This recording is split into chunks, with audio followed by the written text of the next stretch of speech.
Welcome to another episode of Listen, Learn, and Love, hosted by Richard Osler. My guest on today's podcast, here in my home, we're doing more of these face-to-face in phase 2 of COVID, is my friend Cody Swensen. Welcome to the podcast, Cody. Thank you so much. It's a pleasure to be here. I have been Facebook friends with Cody for a while, and on May 7th, Cody, for the first time in a public way, came out on Facebook, and it was a post that was just a beautiful coming out post. It had 187 comments, and as I read through most of those comments, I just loved the amount of love directed, rightly so, at Cody as he shared his journey. Cody is 37, active LDS, served a mission in Mendoza. Say that right, Mendoza, yep. Yeah, Argentina. And has a degree in psychology from BYU, currently has an HR job in Utah County. And Cody's just going to share his story of identifying as gay, or whatever title. I'll let Cody explain that, and his 20-year journey on this. A lot of the podcasts we do are with younger people in their 20s. I think this will be a very helpful podcast because Cody's been walking this road, receiving personal revelation, working with therapists and other wonderful people for a long time. And as we visited ahead of time, I just felt a wonderful, mature, authentic spirit. And our prayer before we went live on the podcast is this will be a podcast that will help you that are LGBTQ and trying to figure out how to make your way. Our hope is that this podcast will give you more hope and more tools. Parents, LDS parents that are trying to help their LGBTQ kids, local leaders, or just any of you other listeners. So welcome again to the podcast. Glad to have you here, Cody. Thank you. I'm really glad to be here. Will you start and just read this Facebook post? It's not a long one, but it just is a great Facebook post. Yeah, absolutely. I wrote, "If you are my friend, I'm asking you to read this. I've tried to think about how I would do this, and nothing profound is coming to mind. But it is something I must do for my own well-being. This will be brief, but I cannot overstate the long and tumultuous journey I have taken to get to this point. I have been hiding from the world, and in so doing, I feel like I've told myself that I'm something worth hiding. No more hiding. I am gay, queer, same-sex attracted, whatever you want to call it. The label is not that important to me. The fact is that I'm attracted to men. I lived in denial for decades, which, let me tell you, makes for a big mess. When I was finally able to admit this to myself, I knew I had a very difficult decision to make. I knew that I had to walk away from something. I had to either walk away from my faith or walk away from my ability to have a loving relationship. Heavy, right? No matter what I chose, heartache would come along with it. Also, no matter what I chose, I knew there would be people in my life that would not understand or agree with my decision. How people respond probably shouldn't be important to me, but it is, because I love and value you. No matter your beliefs and no matter how you choose to live your life, I love and value you. The worst thing that could come from this, in my eyes, would be to lose one of you. I made the decision to walk away from my ability to have a loving relationship. I chose to stay with my faith. Ram Dass said that we are all just walking each other home. My hope is that no matter how you view me or my decision, you will continue to walk with me. Behind this revelation is a sprawling story, my story. It is a very tender and fragile part of me. I expect some will wish to comment.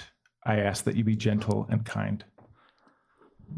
Just a great Facebook post. Yeah, it was something really heavy on my mind, and I wanted it to be brief, but I wanted to get across the situation, and I wanted it to be good. And I really worried about all of my friends, because I feel like I have a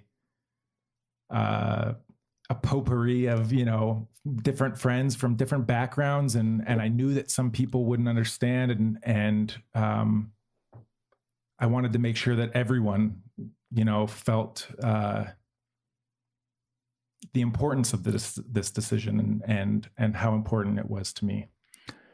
Some people, I've always wondered, when you make a post like that, do you then close the computer and and not read the comments for a while? Or is it, I would think if it would be pretty tempting not to read the comments as they're coming in, because you've just vulnerably shared something for the first time with a broad group. Just walk us through how you handled that. So I did it. So I'm working from home currently. So work finished, and I had written this up a few days previous, and I wasn't entirely sure when I would, pull the trigger. I had a really great talk with my youngest brother the night before, because I had told him what I was thinking about doing and how I was kind of freaking out about it. And so anyway, that day, I decided that was the day, and I posted it both on Facebook and Instagram. And as soon as I pulled the trigger, I just kind of got up and kind of paced around the house.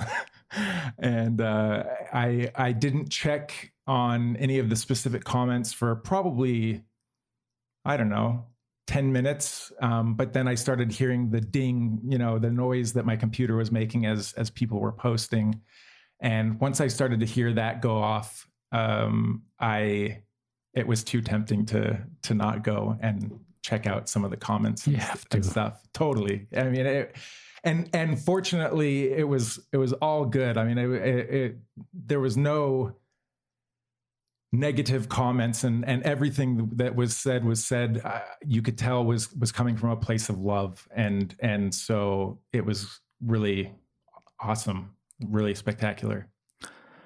Reading the comments on coming out Facebook posts or Instagram posts often I'm really pleased with where we're moving as a church and society, and the love and the support. And you need to feel the balm of Gilead as you vulnerably share this part of your life for the first time that you've known for a couple decades.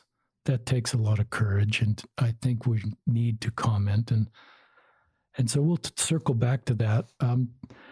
Let's start with where we often start in these podcasts, kind of right before your mission. Are you aware, is this part of you pre-mission that you're wondering, where am I with my sexual orientation? Right.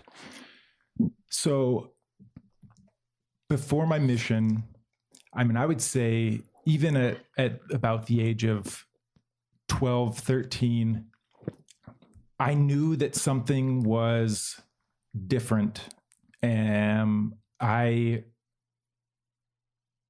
felt that I felt that I didn't fit in. That was how it started. It was just, I didn't feel like I was like the other boys. And that kind of progressed. And before my mission, I definitely had doubts.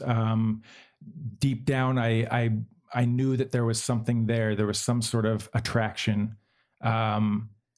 But I could never admit that to myself. And I was in deep, deep denial and told myself that was not a thing, that was not my thing. That was not real. I was just being paranoid. And there was a girl in our stake that I told myself that I had feelings for. And bless her heart, I think about her and I don't know. I feel bad. I feel bad for that, how that played out, because I know that she had feelings for me, and I thought and I wanted to have feelings for her, but it was obviously not. Nothing came of it. But so yes, in answer to your question, I knew that there was an attraction there, but I was in definite denial. Did you come out to anybody before your mission? Did you talk to anybody? So I brought it up with my bishop. I brought it up with my bishop when I was interviewing for my mission. I just told him, I was like, hey, I'm really worried about this. I'm really worried that I am attracted to men. And honestly, I believe he responded the way it needed to happen. The way he responded was was best. He didn't say, "Oh no, you're not gay." He just said, "You know what? Sometimes guys compare themselves, or they compare themselves to other men, and they are concerned with that kind of thing." And so it wasn't that he said, "No, you're not gay," but he at least put my mind at ease, and I felt like I was okay to move forward with the mission. And that I feel like that played out the way it needed to, because I was able to go on a mission and be completely confident in what I was doing, and in my, my worthy state as a missionary, and that there was nothing impeding me from being the best missionary I could be. I love your thoughts on that. And maybe Heavenly Father wanted you to hear that kind of counsel or thought at that point, knowing that at later times in your life, post-mission, it would be the right time to explore this fuller. Right. So maybe that was exactly what you were supposed to hear at that point. Yeah. No, I really... Sort of line upon line. Yes. I really believe that. I mean, I believe that he responded exactly the way he needed to, that it needed to play out at that time, and where I was at in my journey with same-sex attraction. Yeah. Talk about same-sex attraction and being a missionary.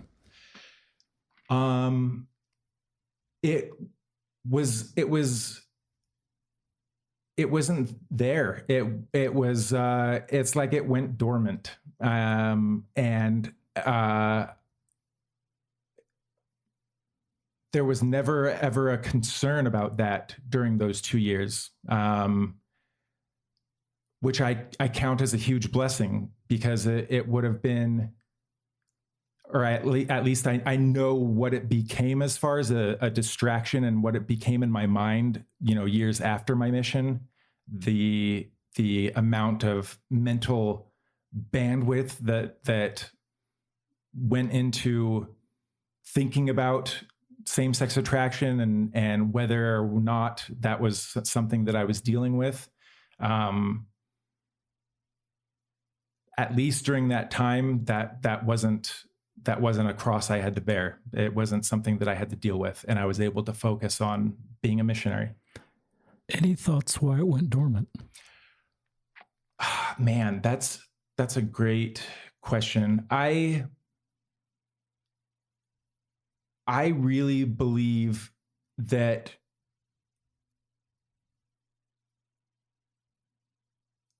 it was a gift. I mean, I do. I really believe that the focus, thinking about missionary work and being able to kind of sink into that identity as a missionary, I feel like I was able to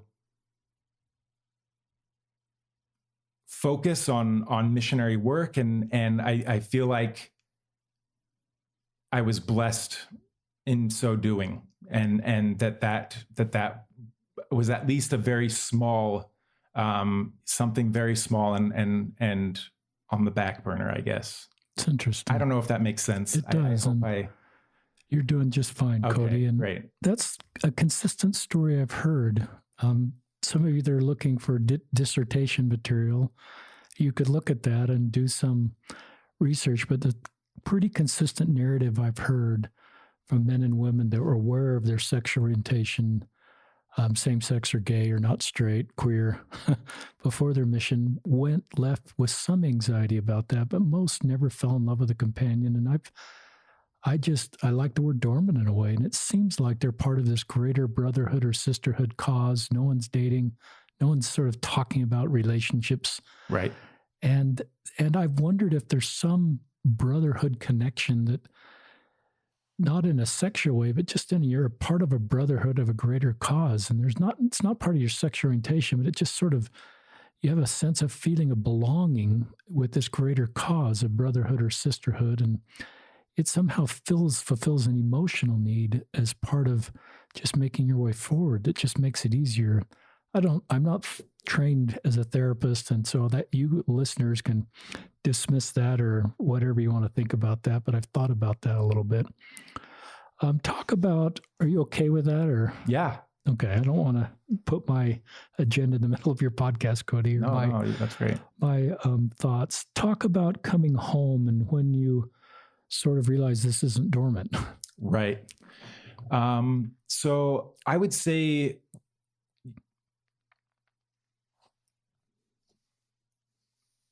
oh man, maybe within a year, those feelings kind of came back, and there was that same doubt and unsureness just about my sexuality, and I think that came with just feelings of attraction, being attracted and noticing other men, and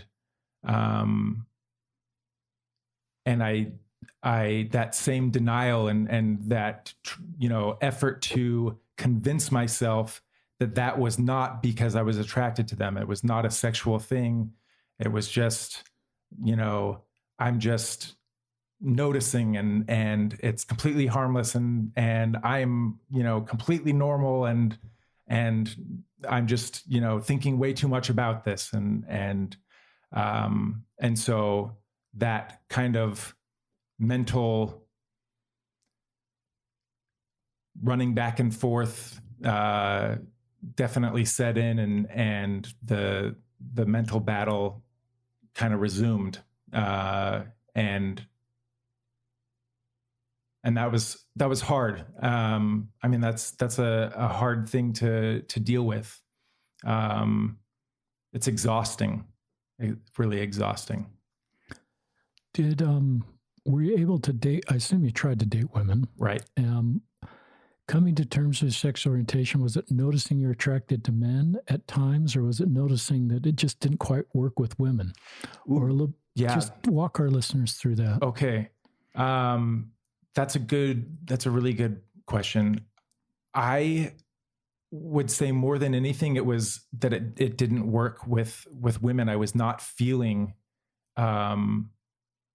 attracted. There was no attraction. And I remember in my mind, I told myself, man, it's gotta be, I just have to be like, it's just, I haven't met the right woman, and I am not attracted to them. And I thought maybe I was just like, had too high of standards. Like, oh, maybe I just am expecting too much. And I want these 11 out of 10 women. And I need to just like relax and get over it, and not be such a, shallow person. But that wasn't it. I mean, that was definitely not it. It was just, there wasn't that attraction. And then you would add to that the fact that I would notice men, and I would notice things about men, and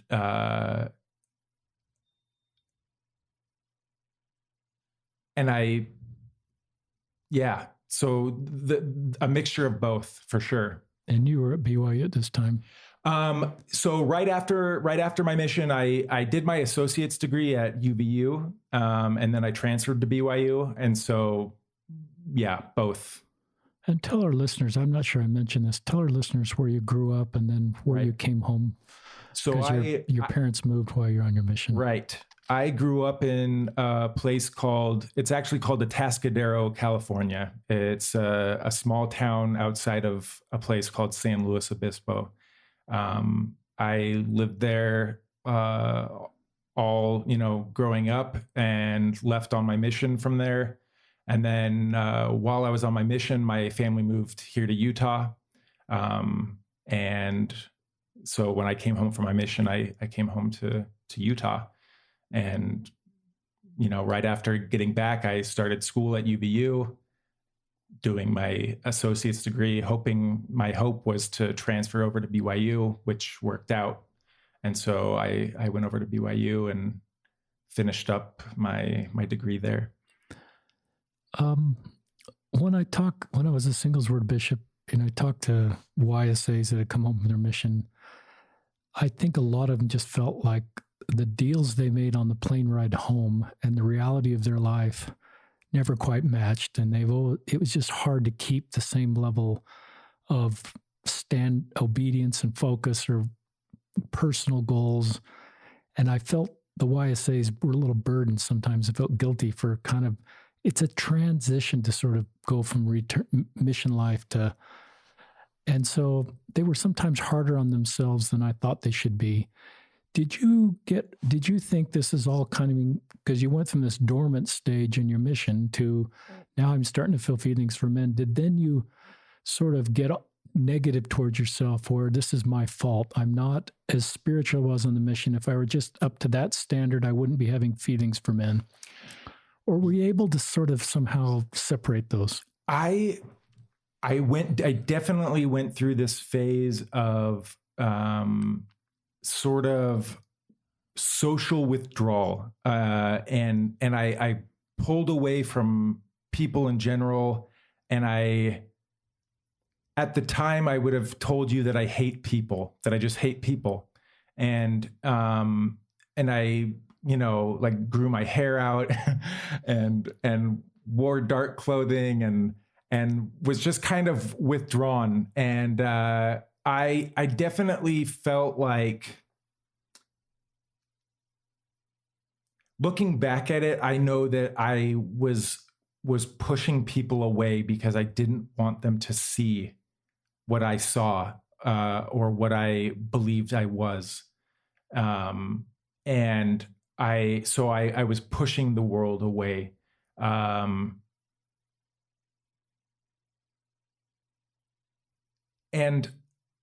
that's when I first started dealing with major depression and anxiety. And I entered a really interesting part of my life. While I was at BYU, I really struggled with depression. And so I had a hard time letting people in, and I still do. That's still something that I really struggle with is letting people get close to me. And I think it's kind of this learned, I think I developed this way about me of keeping people away, because I didn't want them to see who I was. It's really honest. And as we visited ahead of time, I just felt this is a guy that's really honest, really authentic, no shame, and in a really good spot, but it's walked a long road. What did you see you were back in your 20s? Yeah. Looking back, as I've said, I was definitely in denial, but I saw a very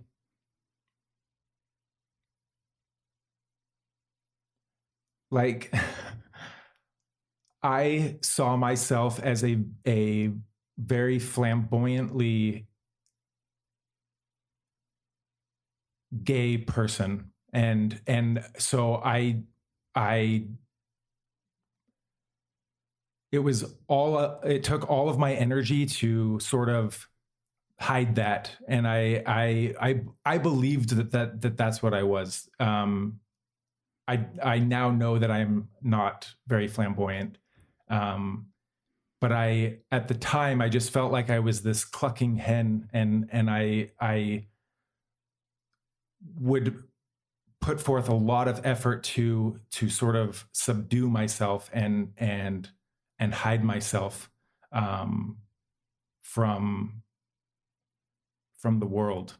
But I looking back, I knew there was same-sex attraction there. I knew I was attracted to men, but I was in that deep denial. How did you feel God felt about you? Because sometimes if you feel that way about yourself and your feeling of your own self-worth isn't very high, you don't feel worthy of God's love, or you even pull away from God. Did you feel, how did God feel about you? And what was your relation with God in your 20s? In my 20s, I believed that I had a really hard time with God. There was definitely some anger there, and feeling forgotten and just like, discarded, and that was really hard for me, because growing up, like before my mission, I was the golden child. I mean, I was the golden child. I was very active, very obedient. It was so important to me to be obedient to my parents. I mean, and this is something that I struggle with now. I mean, I feel like I feel like it's gotten better, but I feel like at the time, I was taught that righteousness equaled blessings. If I did my part, there was no stopping the blessings from coming. And so I felt very much in my 20s, I felt very much sort of betrayed, and that the equation was total baloney, and that it was not working, that all of that obedience was for naught, because I was still struggling with this thing, and it was still there, and it wasn't going away, and I couldn't seem to get my life together, because that bled into every aspect of my life. I mean, everything. It wasn't just this like inner battle that I was having with myself. I mean, I really believe that every part of my life was affected by that turmoil, and I feel like even to this point that I have struggled to gain traction in life and just moving forward. And so at the time, I definitely felt like, where you at? Where you at, God?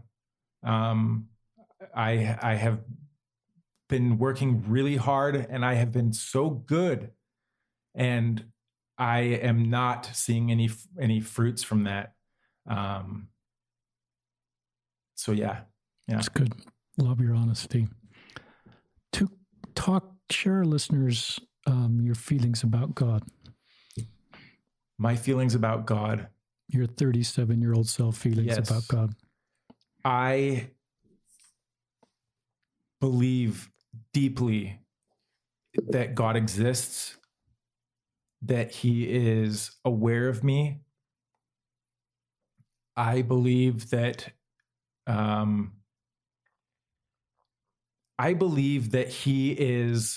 that His hands are tied a lot more than we would believe. And what I mean by that is, I believe that because of agency, the world gets after God for not swooping in and fixing everything. But I believe that He can't, that His hands are tied because of agency. And so what I believe about God is, I believe that He is there, and He holds us when we struggle and when we suffer. And as much as He would like to fix it, He can't. And so what He can do is He can succor us. He can come in and He can comfort us and listen to us. There have been many times where I have yelled at God and been very, very angry, and I have let Him hear about it. And I believe He's okay with that. And I believe that He understands and accepts our anger and totally gets it. I really believe that He gets why we're angry. He gets why we struggle. And He is, like I said to you earlier, He is the master of putting a silver lining on things. I really believe that what I consider to be a not so great life, like my life, I look back and I feel like I have not amounted to much, but I believe that there will come a time when he pulls it all together and I will realize, oh, okay, that's what this was all about. And I believe that that's one of his things is putting that silver lining on things and creating the mosaic from the broken pieces. And I await that day. Well, I've got tears in my eyes. Some of you listening have tears in your eyes. This line that you shared, Cody, I wrote down you shared it before we went live. He is the master of putting a beautiful silver lining on things. What a great insight into God. And I think this Heavenly Father, this God that you're talking about, can feel human emotion. I think being perfect doesn't mean you don't feel emotion. I think he can handle anger and frustration. I think because he's human, he can feel those same things. And I love what you've learned about God and what you're sharing with our listeners. Yeah. And I love your honesty about where your life is right now. I'm sure if we could have your 17-year-old self on the podcast and that 17-year-old guy in California could talk about his hopes for his 37-year-old self, it would not be who Right. Unmarried, no kids. This thing that you're feeling inside is really true. I really am gay. But I love what you talked about with the mosaic and just your hope and your belief that this is all part of a plan, that eventually there will be more understanding and more totality of why this is part of your journey. And I hope that once that happens, that if your 17-year-old self could see that, and maybe your 17-year-old self seeing your 37-year-old self would actually go, that's a pretty cool guy that's developed a lot of skills and a lot of attributes and a lot of compassion. And the things we talk about at Christ-like attributes, you have a lot of those. So maybe your 17-year-old self, when he really got to know you, would love you and be really happy about you. But I think that's the hope, is that as your life goes on and you learn more about yourself and you're able to help others and move forward in a really thoughtful way. Talk about what you would say to your 20, go back and give advice to yourself in your 20s when you're feeling some of these feelings of coming to terms with your sexual orientation, being mad at God, wondering why dating women isn't working, and just these dark, depressed times where, rightly so, you're withdrawing because I think you're hurt. Yeah. And you would withdraw from sources of potential pain, like asking who you're dating and the cultural narrative that you might be hearing a lot, and recognizing that just doesn't fit me. So you might withdraw. Talk about what advice you give to yourself. I think the biggest thing that I would tell myself back then was that it's going to be okay. That he's going to be okay. And because I know he was so concerned with meeting expectations and checking off all the boxes, and he felt like he was falling short. And so I think it would be really important to tell him that he's going to be okay, and that what he was doing, that he was enough, and that he was valued, that God valued him, and that God saw his struggle, that he accepted his efforts, and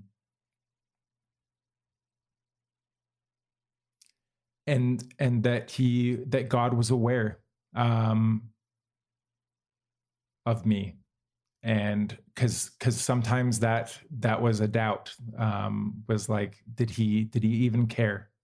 And I know that God cares. I know that he cares.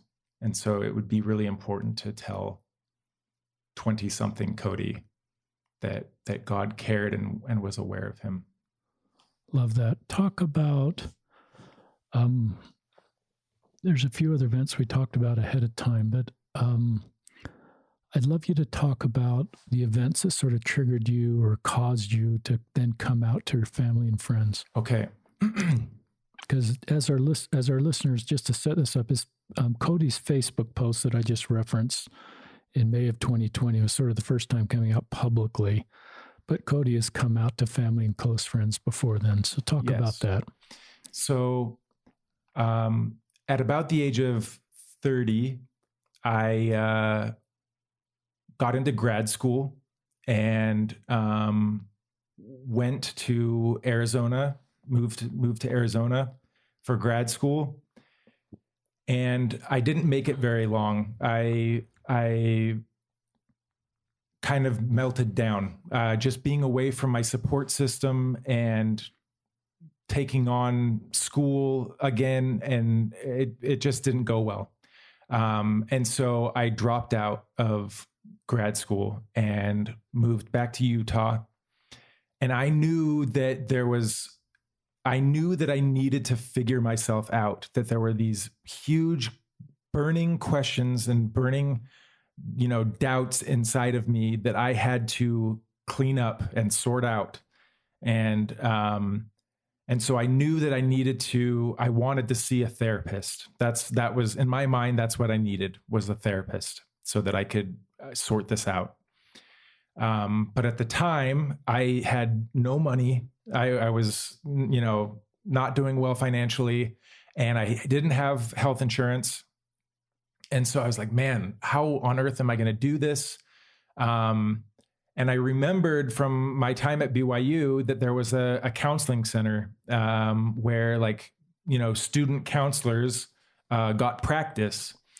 And so I thought, well, maybe that's my answer. Maybe I go that route and meet with one of the, those student counselors.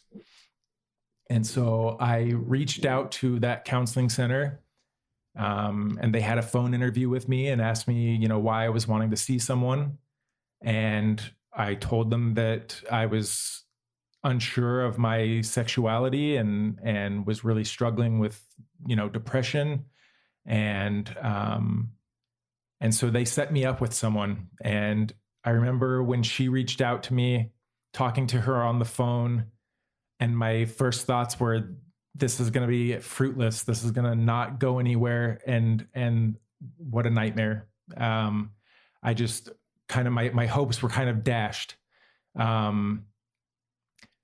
But I decided to stay with it and move forward and meet with this student. And I met with her, and it was really amazing. And I quickly realized that that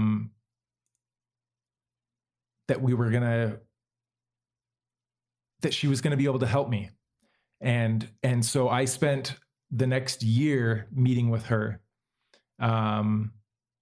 And we did battle. I mean, we, like I told you earlier, we untied the most massive of knots, which was my psyche and my mind, and all the kind of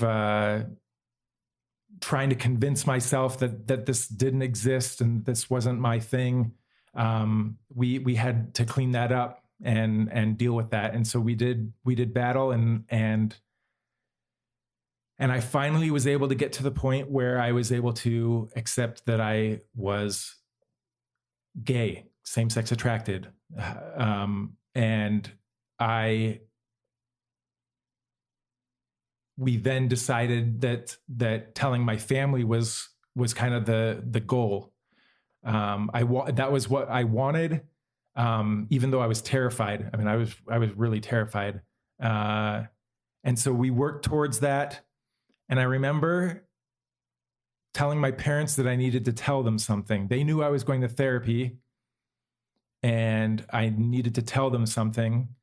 And so, but I don't know why, but we went out and we sat in their car in the garage.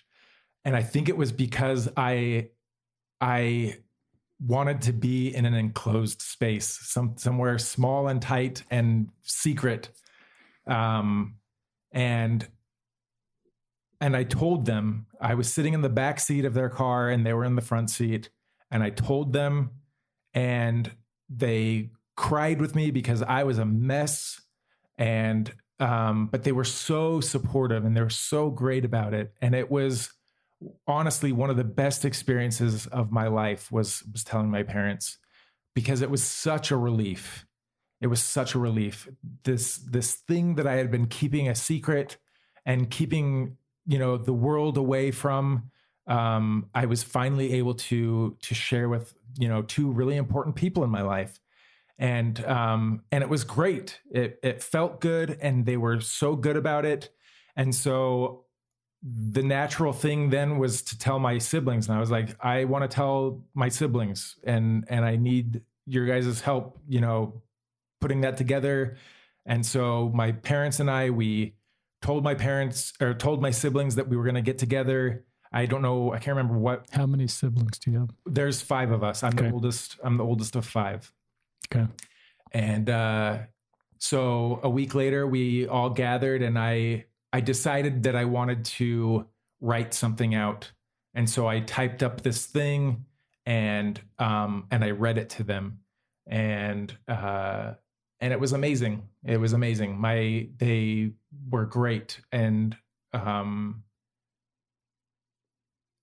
that was a really, really important experience. And it was one of those experiences that will be like part of my eternity. It just is one of those moments and was so healing. And because the burden was no longer just mine, they were helping me and it was something that they stood with me. They stood with me in that space and that felt great. And so that therapist, that student therapist that I thought, man, this is going to go nowhere. I will forever be indebted to her. I mean, I am just so grateful for her. I think about her often.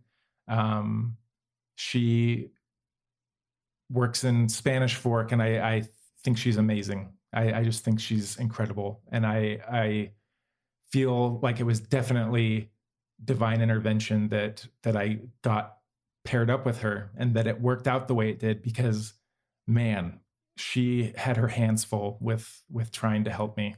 That's for sure. What did your parents do when you came out that was so helpful? I remember that they held hands as I was telling them. My dad reached over and held her hand. And I remember my held mom, your hand. Huh? Held your hand? No, held my mom's hand. Okay. And I don't know why that sticks out to me, but that was something important. Something that from that experience that I value. My mom, she began to cry. And I remember my dad, and it wasn't crying like, oh, woe is me. This is so terrible. It was like, she was crying with me and she realized it all made sense to her. It was a moment of illumination, where she realized why I had been struggling the way I was struggling, and it all made sense. And I remember my dad just saying, Cody, this is not that big of a deal. This is not that big of a deal. And what he meant by that, to clarify, because it was a big deal, is that it changed nothing.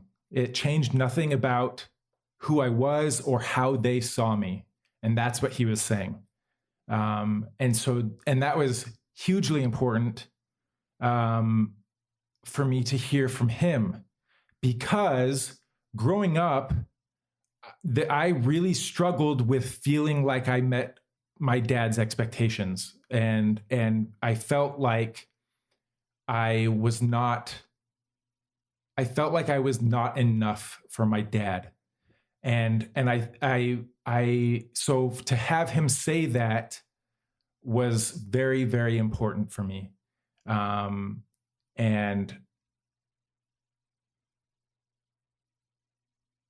I want to clarify too, that the reason I felt that way about my dad was definitely because of just a lack of confidence on my part. I felt like I wasn't manly enough, and that I wasn't enough of a man's man for my dad. And so I struggled with that confidence, with feeling that way. Honest. And so having him say, this means nothing, essentially, this changes nothing, was hugely important. Were they hesitant for you to tell your siblings? Not at all. Not at all. They were completely on board, and they were supportive and helped me put it together, like plan, like, reached out to my siblings and said, hey, we want to get together on such and such day to do such and such thing.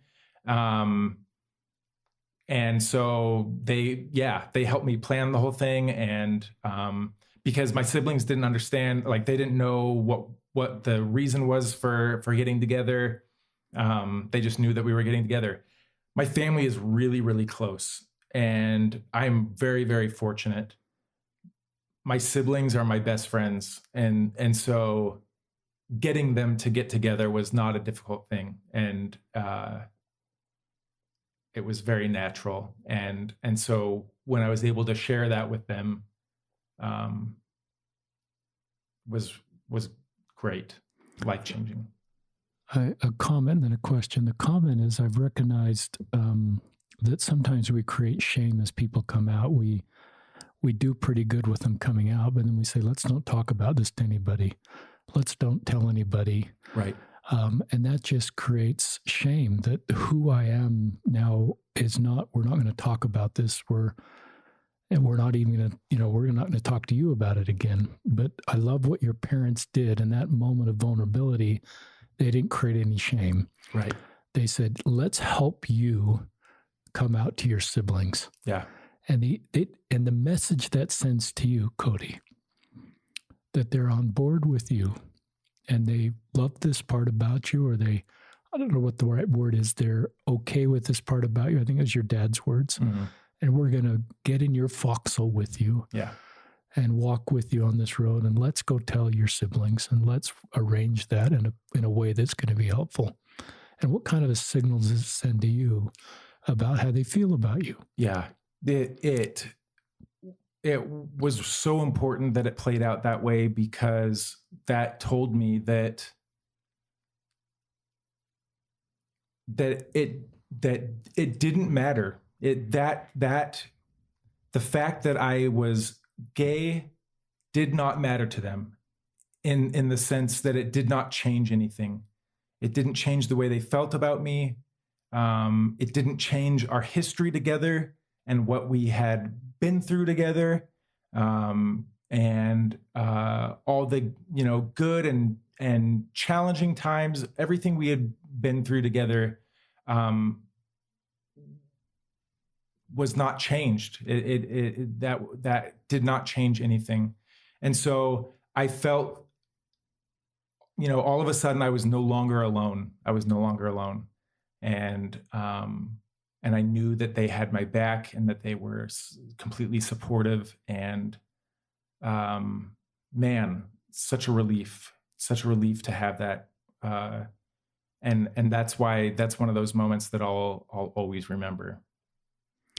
Talk about what your siblings did, because it sounds like they did a great job. Just if you're giving That helps other siblings know what to do as you share what they did. That was really helpful.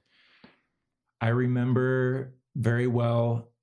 And were you more nervous coming out to your brothers, if you have brothers or sisters? Because sometimes it's harder to come out to somebody of the same gender. Yeah. But maybe not. Fortunately for me, it wasn't. I have 3 brothers and 1 sister. And for me, there wasn't a challenge there. I mean, it was very much like after telling my parents, which was very challenging, like to get to that point, to pull the trigger on that. Once that happened, it was like, okay, let's do this. I want to tell my siblings. I want them to know. And it was very natural. And so when I told them, obviously I was very emotional.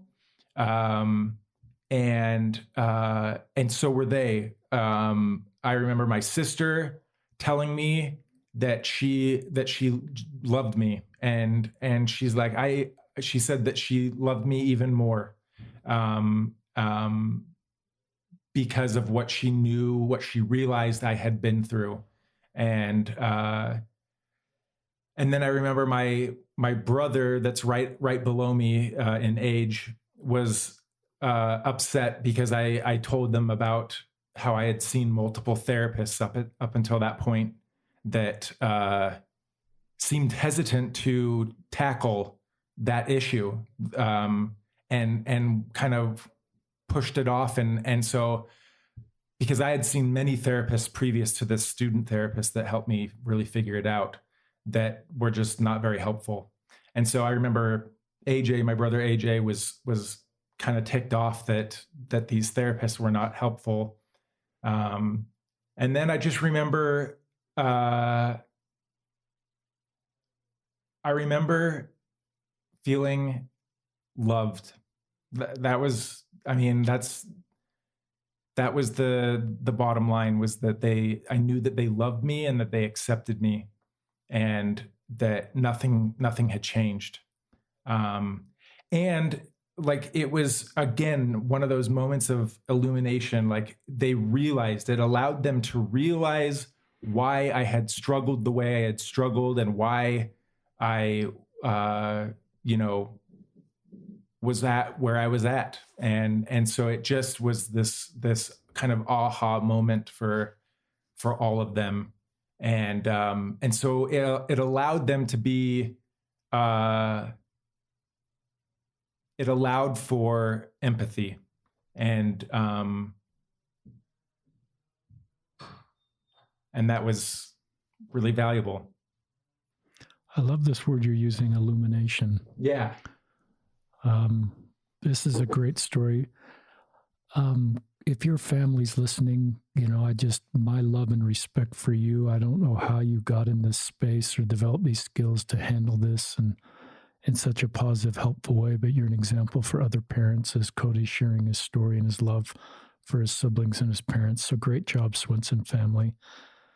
I want to go back to the student therapist, and I love your visual of her ability to untie these gigantic knots. Right. You're very good at visual imagery. Cody, can you give our listeners, not everybody can be a therapist, but can you give our listeners a couple principles that she used, that as you've been with multiple therapists, is there any advice that's transferable from what she did to those of us that aren't therapists, that just want to help people, parents or friends that realize we can't become a therapist? We're not trying to replace a therapist, but we'd like to be more helpful. Yeah. I think one of the big things that she had to do was convince me or allow myself to accept that being gay was not this like monstrous thing that I had it in my mind to be. And so we did a lot of work on clarifying what I felt and what I thought, but also self-acceptance. And so I think the thing to learn from this, what we can take from this, is in our interaction with people, as we interact, as someone that may, be, someone that wants to be more compassionate to the LGBT community, can make sure that they treat people as human beings, that they love them and see them for children of God, because that's what I had to do. I mean, that is what I had to get to the point of doing, was to see myself, no matter what, as this child of God, and as being worthwhile. That no matter what the truth was, no matter what my truth was, I was a valued child of God. And that was really like what had to get cleaned up in my mind, and what I believe is what allowed me to be able to say, yes, this is what I deal with. This is the situation. This is the truth, and to be okay with that truth. I hope that makes sense. It does. Then I think, and I want to get back to your story. I think what caused you to have, I don't know if you like this term, internalized homophobia, or just this internalized feeling that how I'm feeling inside is, I don't know what the right words, just awful, and God would hate this about me, and I hate this about me. So then I think, is that, what caused that within you? Is it all the messages you've heard from society about people like you over the years that, are the us versus them, and blaming all the world problems on LGBTQ people? And I think you can answer that better than I can, but I'm aware, just because I'm 59, of all the messages I've heard, and some of that I've said myself, that I recognize I've added to that feeling inside of you with some of the things I've said in the past, or certainly what our society, and some of the things sometimes we hear at church when we try to create an us versus them, or kind of pin things at the feet of whole groups of people. It's unfair. Any just thoughts on that? Yeah, absolutely. A lot of, and I like the way you put that, the internalized homophobia, because that was 100% what it was. It was this internalized self-loathing. And for me, it that did not come from that did not come from God. Like I there was no feeling of like, oh, God hates me. It was very much a societal thing, and culture. You go to high school, and I don't know if it's changed or if it's any better, but high school in my day, I mean, that there's, gay jokes and it's, a terrible thing to be gay and this and that. And you have terrible words for gay people. And so, I mean, that was definitely one of the biggest things. I know that for me growing up, all I wanted was to be normal, in quotations. Okay. I wanted to be just a normal boy, and I wanted to be cool and accepted. And I wanted to be good. And I did not feel that way. And I felt like I did not fit into society's, definition of normal. And so it was definitely a societal thing, and just wanting to be like the other boys, and realizing that I was not. And sadly, it comes with the territory of boys at that age to, point out those that don't fit in. And I feel like I experienced a lot of that, bullying and being made fun of, and so what that leads to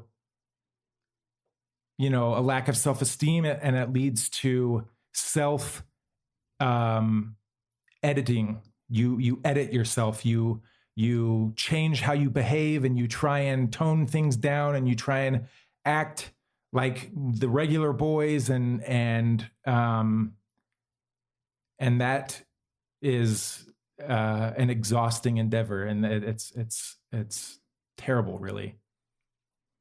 Thank you for that segment. I love your word self-loathing, and I love where you said that's not from God. Yeah. And self-loathing to me is one of Satan's greatest tools to separate us from God and to keep us in difficult spots. Some of our listeners know I'm writing a book. It's called Listen, Learn, and Love, Embracing LGBTQ Latter-day Saints. It's due out in September of 2020. And I just want to read a comment from it. Sister McConkey, Carol McConkey, first counselor in the Young Women's General Presidency, just a short quote she made. The gospel of Jesus Christ does not marginalize people. People marginalize people, and we need to fix that. And you have been on the receiving end of being marginalized with gay jokes. And this is a story that's in the book, told to me by a missionary serving in his mission, straight missionary. Quote, during one of our leadership conferences for our mission, the subject came about how we can improve. I raised my hand and talk about how we could be more sensitive to our LGBTQ brothers and sisters by stopping the gay jokes. Quote, we are missionaries of the Church of Jesus Christ and His restored church. Our examples as missionaries set the stage for the way the community sees us. Shouldn't we be the archetype of His love for all children? Another missionary then commented he had a gay brother that had dealt with cruel jokes from other members of the church. The mission president then reaffirmed the comments by saying he had some gay missionaries in the mission, many of whom were some of his best missionaries. Moreover, he mentioned that some gay members may be an example to us, such as the recent BYU valedictorian Matt Easton. That day, there seemed to be resolved to repent and be more sensitive to the silent majority of those who have gay family members and friends. So I recognize that you're on the receiving end of decades of gay jokes, and how that then, rightly so, causes self-loathing and internal homophobia and makes it harder for you to feel good about yourself so you can have a relationship with God. And the great work you've done to untie these gigantic knots that I don't believe God put in there, Cody. I think our society put them in you. Right. And that's part of the purpose of the podcast, is having brave people like you come and share your stories so we can do better for Codys that are 17 right now. Right. And you're the heroes of these stories. You're the heroes for sharing your stories. Talk about a real difficult time in your life when you did develop feelings for another guy. So about a year after I was able to accept that I was same-sex attracted, I had a good friend and I realized that I had feelings for him, and it hit me like a truck. I mean, it was not something that I intended or tried to do. It was not something that I wanted, but I realized that I had these feelings for him. And the way I realized it was I realized, like, when he would talk about going on dates, it was like a knife to my chest. And I was like, why am I reacting this way? What is going on? And I realized that I had essentially fallen in love with this young man. And man, it was pretty rough. That was a really, really difficult time. I had not experienced that yet. I had not experienced feelings of that magnitude, because I felt so deeply for him, and it was like deep, deep caring. I deeply cared for him and wanted him to be happy, and it was really an interesting time too. Like looking back at it, it's fascinating to me because Good.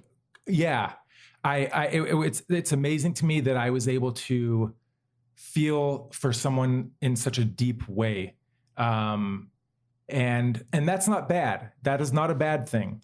And I look at that experience and feel like it was an important one, but at the time it was brutal and it left me in shambles. It took a lot of time to get over that experience.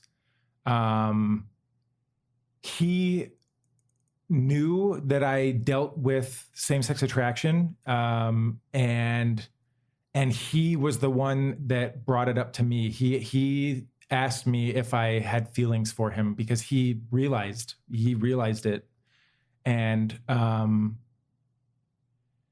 so I realized that he knew, and so at first he was great about it, and things carried on fairly normally, but I think it got weird for him, and I totally get that. I totally get why that would be a hard thing.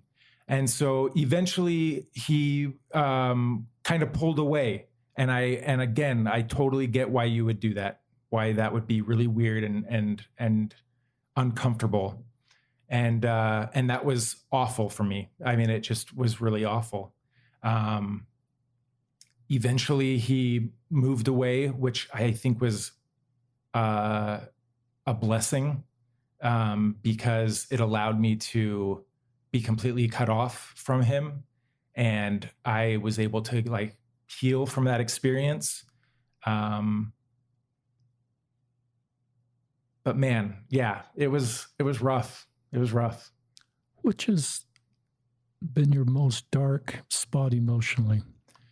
Was it this experience? Was it another experience? It was definitely this experience. It was my darkest, and it was the time that I felt the most. I felt the most anger. I was really angry at God. I was like, what is the point of having these feelings? And what is the... I felt like, and here's another visual. This is just kind of how I saw, how I visualized it in my mind. I felt like a generator that had nowhere to release this energy, and so it just was burning up, and I felt like I just burnt up. I had these feelings, and they had nowhere to go. And so I was really, really upset, and it was a very dark time. I remember spending like nights on my floor, like sobbing and praying and sobbing. And oh man. And I remember thinking that it was one of those experiences where you think there could be like no possible end to it. It was like, I saw no light at the end of any tunnel. It was like, this is it. I'm going to die. I mean, I felt like everything was falling apart. But I survived. I did survive. And did you think of suicide? So I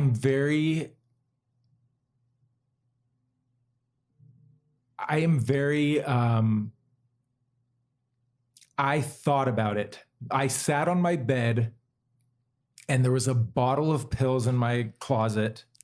And I remember thinking to myself, if I took all those pills, this would be done. This would be over. And, but I hesitate to say that I was suicidal because I just have so much respect for that state of mind. And I don't want to like discount it.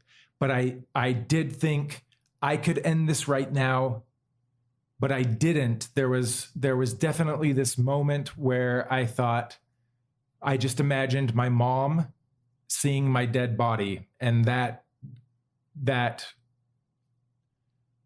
for me left no room to even, toy with that in my mind. Suicide was just not an option. And, but I was in a very dark place. I was definitely, in the abyss and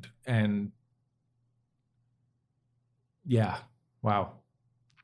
Thanks for sharing that. And you said a couple of things that are pretty interesting to me. I remember telling somebody who was suicidal, well, there's a light at the end of the tunnel.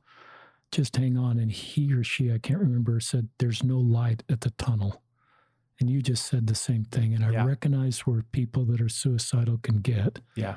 And that hope that represents the light doesn't exist. So what do you do to help somebody in that situation? And I don't know all the right answers, but I love where the logic of your brain took you to. I think some of the suicide training I've had, which is very little, is to sort of walk people through what happens then if you actually, who finds you, and talk through logically the domino effect of your suicide. And you did that on your own, where you talked about your mom. Yeah. And the logic part of your brain and the time of just where your heart's just shattered in a million pieces, Cody, was a wonderful thing you did to pull you through that. And I know you would talk to yourself at that, you go back and say, I'm really glad you made it. So thank you for sharing that, because that may help other people. Yeah. And absolutely. You may have given some people some tools when they get in a tough spot to be able to say, oh, I can do what Cody did. Yeah. And so thank you. And you know what? Time. Looking back at that time, and looking at that state of mind, being in that state of mind, I think it's so important to remember that we have time, and that things, the story is not over. And man, it sure is if we take that step. And so it's so important to maintain, or to keep a kernel of hope. And I would want any listener that is in that place to hopefully find a kernel of hope, or at least let time run its course. And I just think that the story's not over. I hope that makes sense. It does.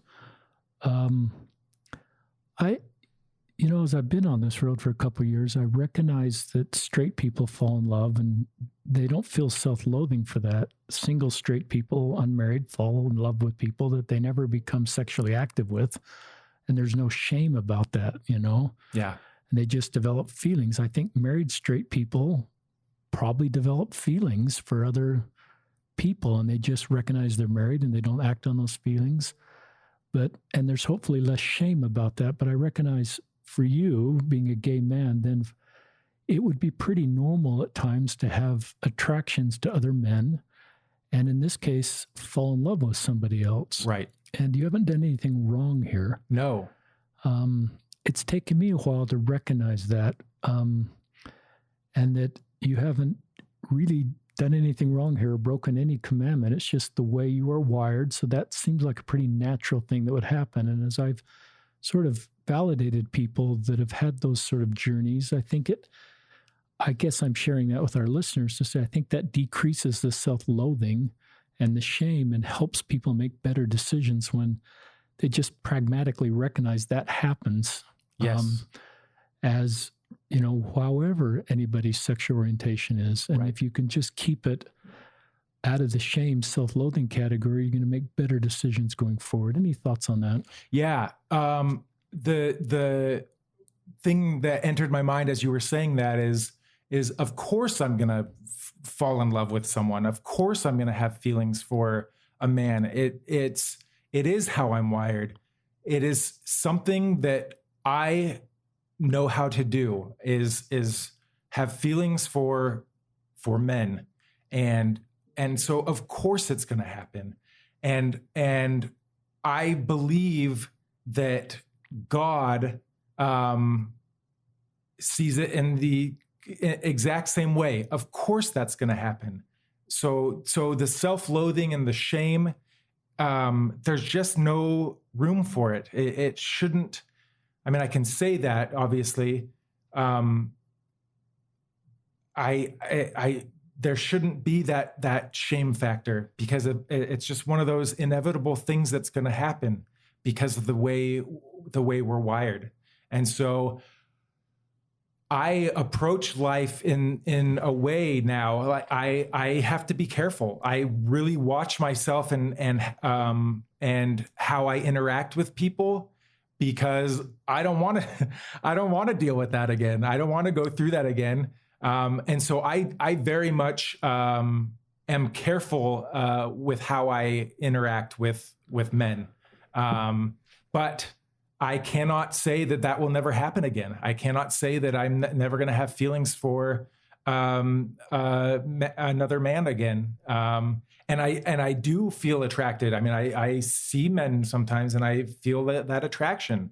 And it's taken time, but I have definitely gotten much better at detaching any sort of shame when that happens. And I think that's really an important place to get to when you're someone in my position, is detaching that shame from experiencing those feelings, because of course I'm going to experience those feelings. Yeah, thank you for your maturity in talking about that. I was having a phone conversation with the father who was coming to terms that he's got a gay son, and he says, so it's probably like he was remembering his dreams at night at age 13 about girls. Right. And he said, so my son's probably been dreaming since age 13 about boys. And that's just, he's sexually wired towards boys. And it was sort of this aha moment. Yeah. As he reflected on his coming to terms with his sexual orientation as he hit puberty, that he just was wired to women. And he says, so this is probably just the journey my son's been on, being wired toward men, and just sort of paralleling that. And it was just enlightening for him. Right. As he's recognizing just the own journey his son was in. I thought it was pretty thoughtful. Yeah. Talk about being a monk. Okay. So we've never talked about this subject on 260 plus episodes. So right. Here we go. Okay. So I was just talking about this with some family members. One of the big shifts for me in accepting myself and becoming okay with who I am and with the way my life was going to play out was developing. And this is going to sound so bizarre. This is going to sound really bizarre. This is where I'm going to lose some people.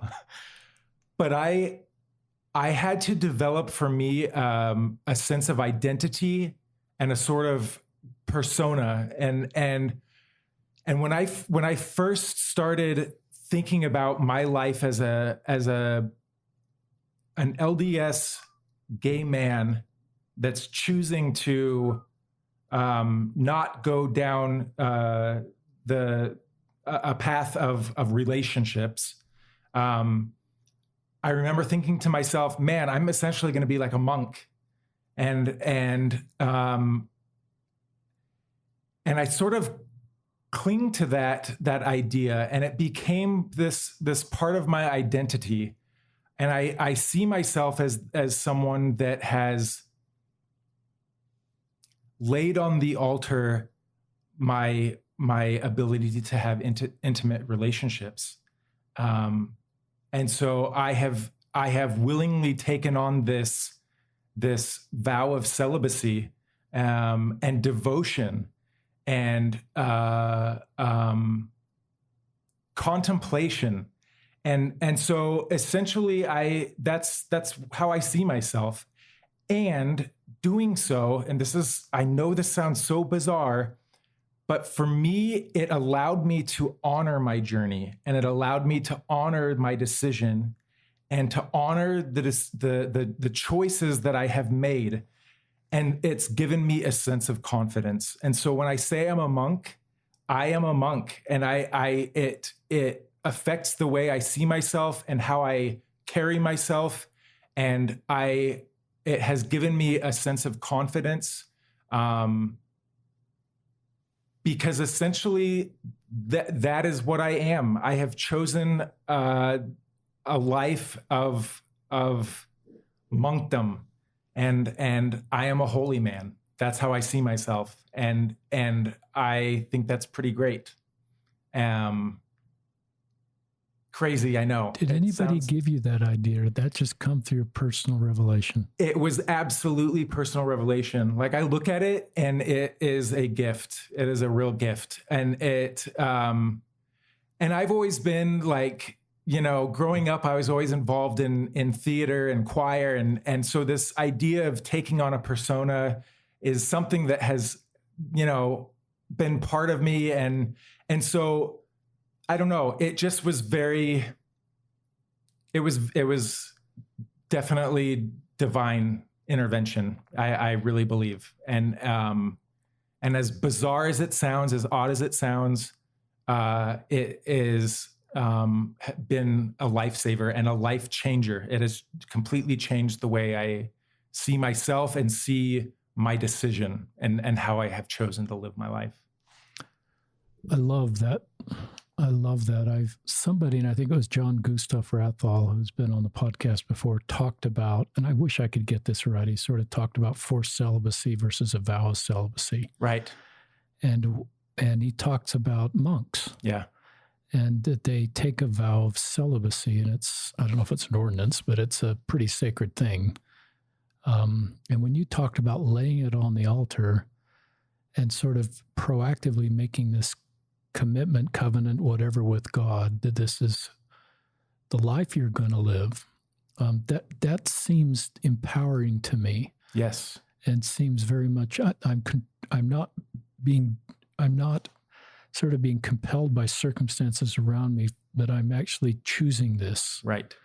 And to me, that feels empowering. Yeah, absolutely. And more sustainable, perhaps. Yes. Yes. It made it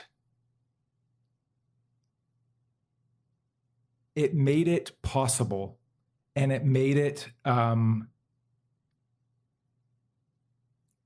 it made it possible, and it made it honorable.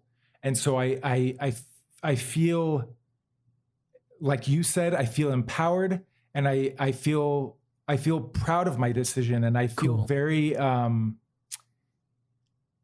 I feel very capable of doing this.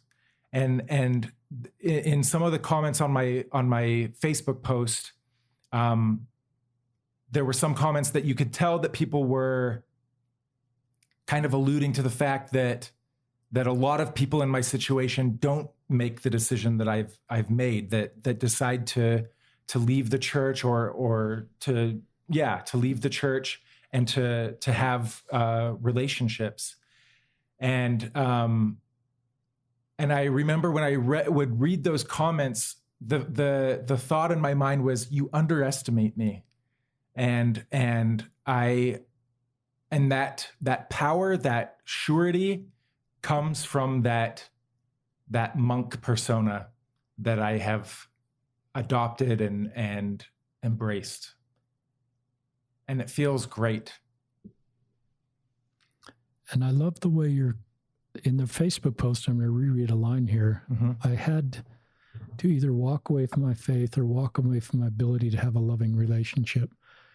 You don't talk, and that one time you did sort of fall in love. You don't ever talk about that as a bad thing or something that you don't demonize that path that you were thinking about taking. Right.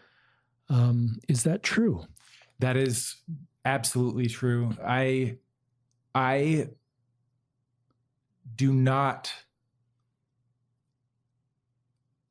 I would be devastated if some mother was to point at me and say, "See, hon, look at how he's living his life. Look at what he's doing, and he's doing it. So why can't you?"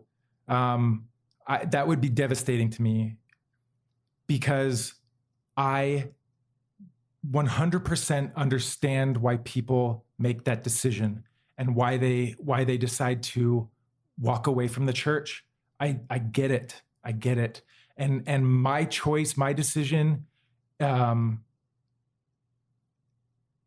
is not, I am not going to say that I'm not going to stand here as some sort of like exemplar, and this is how it's done, boys. I can't, I won't do that. And I totally get why some people go the route of pursuing relationships, because that is a essential part of being a human being. I mean, that's still something that I know that I'm going to have to deal with throughout my life, is that need for love and that need for companionship and man. So that is going to be a challenge for me. And so I 100% get why some people don't make the decision that I have made. Pretty empathetic. I've learned that a lot of gay men that stay in the church are the most empathetic for gay people that leave. Yeah. Because you know that world. 100%. And I love what you said there.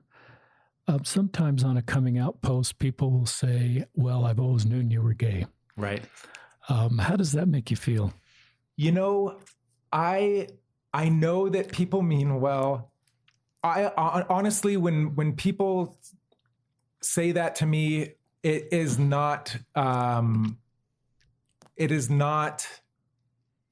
doesn't help. And I know for me, a lot of it is I think in some ways, at least for me, comes from that internalized homophobia. I feel like there's part of me that doesn't want to come across as, your token gay. And so when people say, oh, I've always known, it's just kind of like, great, that doesn't help. But I'm not like upset with anyone by any means. I recently tweeted about that. I said, telling someone on their coming out post as gay that you've always known they were gay is generally not helpful. Maybe some of my gay friends can comment why. And I'll just read a couple of these. I knew it. I really have good gaydar. This flips things so it's not about the person coming out who opened their heart and made themselves vulnerable and worried. It sort of flips it to the person making that comment that it takes the focus away from you in this brave moment. So that was one of the responses that I thought was really helpful.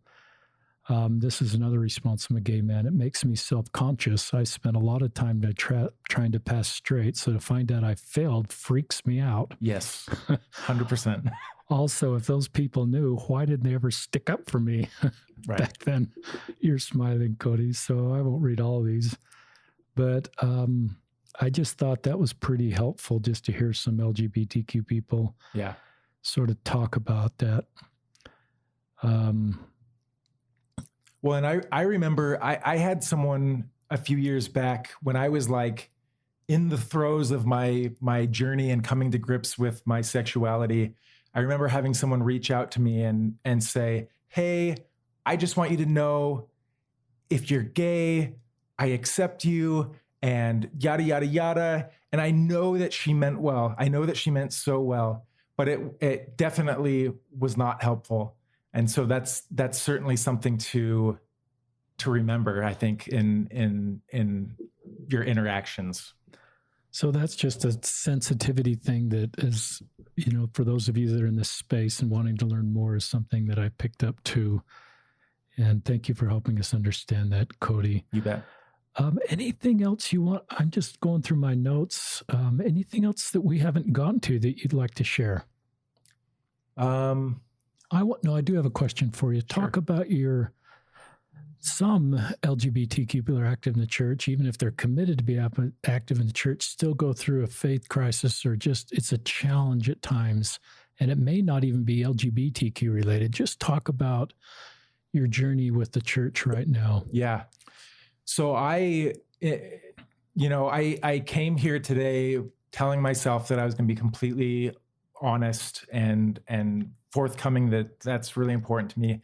And I am definitely in sort of my own faith crisis right now. I have doubts, and I'm dealing with those doubts.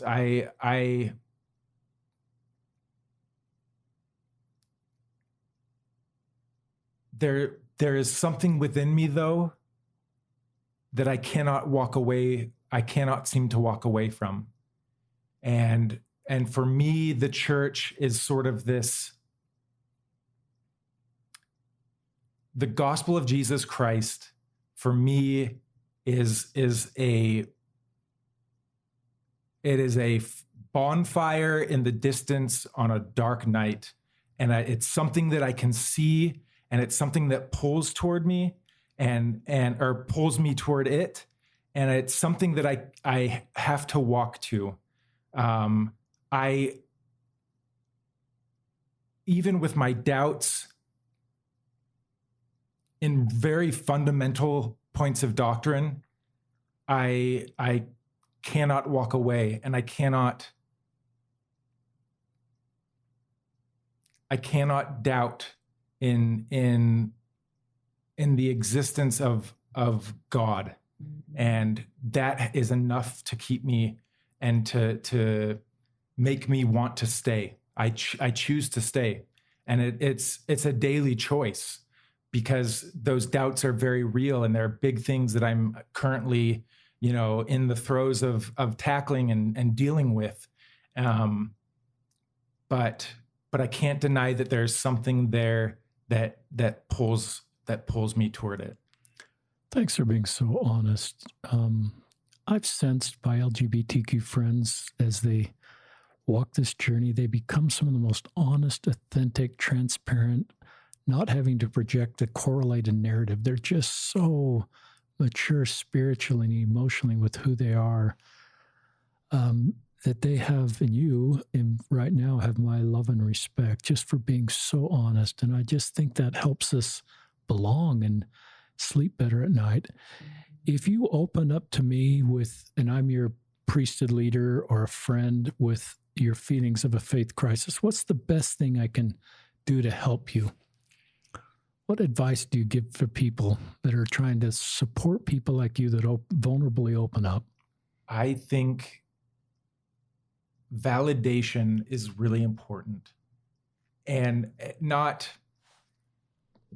when you have doubts, when you're dealing with a faith crisis, it is not because you're bad. It's not because you lack faith. It's not because you don't know enough.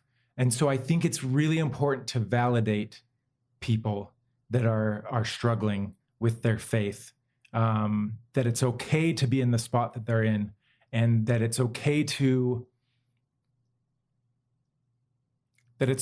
doubt, and that doesn't mean that. I think it's so important for people to understand that it's okay to doubt, and that doesn't mean that they have to make some big decision right now. And it's like, you're either all in or you're all out. And I think that God is very patient with us as we deal with our faith. And if we have a faith crisis, if there are things that we are doubting or we're working through, I think God is very patient with that. And he gives us space for that. And I think it's so important not to be too hasty and not to feel like we have to I doubt in this point of doctrine, I got to bail. I'm out. I'm all out. I think there is time. Give it time, and allow yourself to go through that situation, to go through that experience. I hope I'm not being too long-winded, but something I think about a lot is the story of Jonah and sitting in that whale and how awful a situation that would be. Like if you were sitting in a big, gigantic fish, it would be disgusting. It would be smelly and slimy and gross and awful, and you're trapped. And so from that point of view, it would be pretty awful.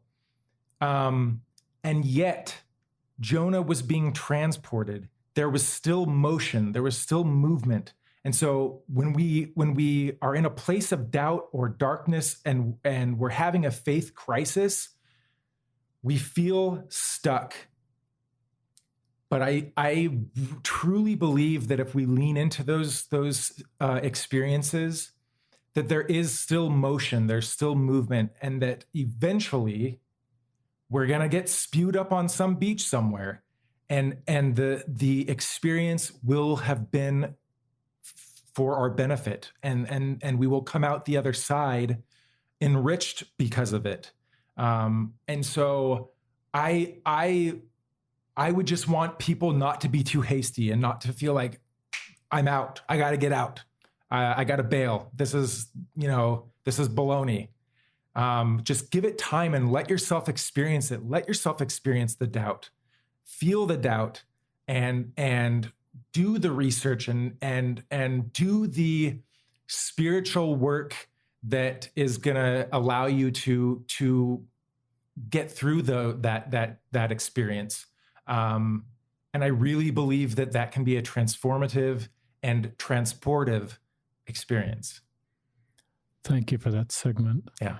If I had a red button here, Cody, and you could press it to be straight, would you? I would, in a heartbeat. And I know that some of your listeners may hear that and think, that I haven't accepted myself, and that could very well be the case. I am still in my journey, and I am still sorting out a lot of who I am. But I know that for me, I would push that button in a heartbeat, because I still think that in many ways, I'm still that 12-year-old boy that just wants to be a normal boy, and or at least his definition of a normal boy. What an honest answer. Everybody wants to feel normal. Yeah. Absolutely. Anything else you'd like to share with our listeners? Just love and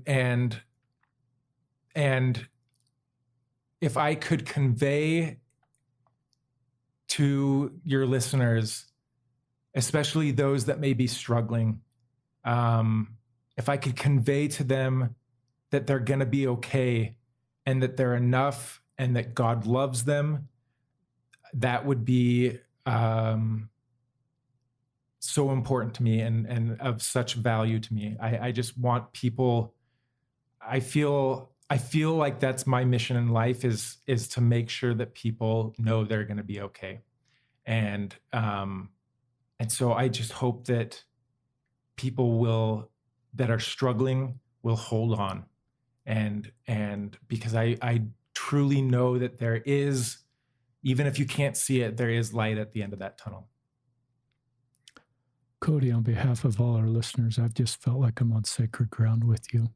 These are very tender, sacred spaces where someone like you would come into our home and share, your story with our listeners. It's an honor for me.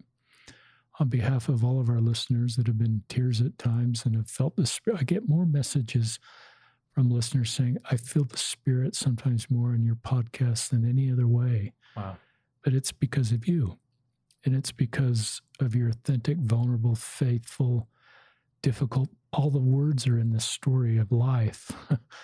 And I think it gives hope to other people that are walking very difficult situations to hear your courage and faith and working through very difficult things. It's an honor to count you as a friend. It's an honor to have you on a podcast. If your family and friends are listening, and this therapist from BYU is listening, thank you for all the people that have blessed Cody's life on behalf of both of us. And thank you, Cody, for the lives you're blessing and will continue to bless. You have a great life ahead of you, and it'll be a life of healing and helping and bringing hope to people. Thank you. And thank you, our listeners, for being on another episode of Listen, Learn, and Love, hosted by Richard Ostler.